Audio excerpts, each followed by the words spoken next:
Now for some analysis. Peggy Noonan is a Wall Street Journal columnist, CBS News contributor, and the author of The Time of Our Lives. David Ignatius is a columnist with The Washington Post. Jeffrey Goldberg is national correspondent for The Atlantic. And Michael Gerson is also a columnist for The Washington Post. David, I'll start with you. You had three people there who are auditioning to be commander-in-chief. What did you make of it?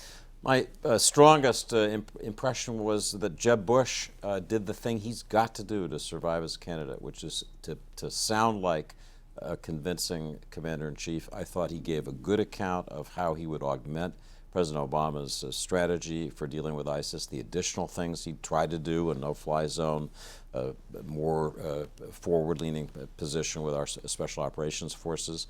I thought he was powerful in calling out Donald Trump. I thought that this was a moment in which he, went to the heart of the matter, that Trump is playing on people's fears.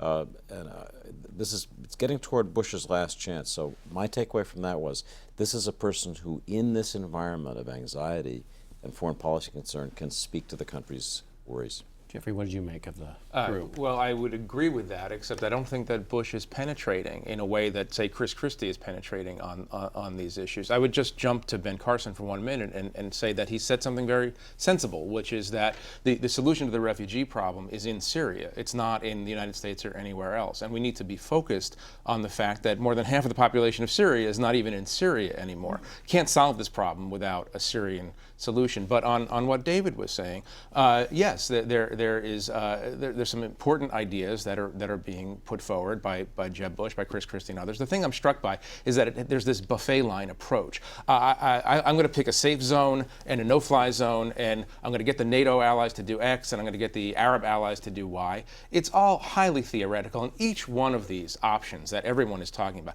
they're incredibly difficult to pull off, and we haven't thought about the second and third order consequences of all these ideas. Right.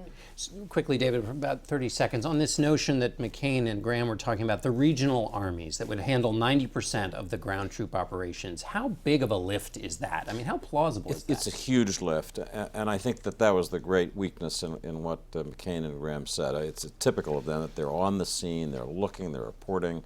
That's really admirable. But our problem has been getting our Sunni allies to stand up.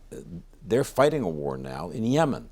They're fighting a proxy war against their regional adversary, Iran. They're not focused on ISIS. So the distance that they have to travel to be the force that will fight with us and clear and hold Ramadi, Fallujah, Mosul, long way. All right. We'll be back with all of you in a moment. Stay with us.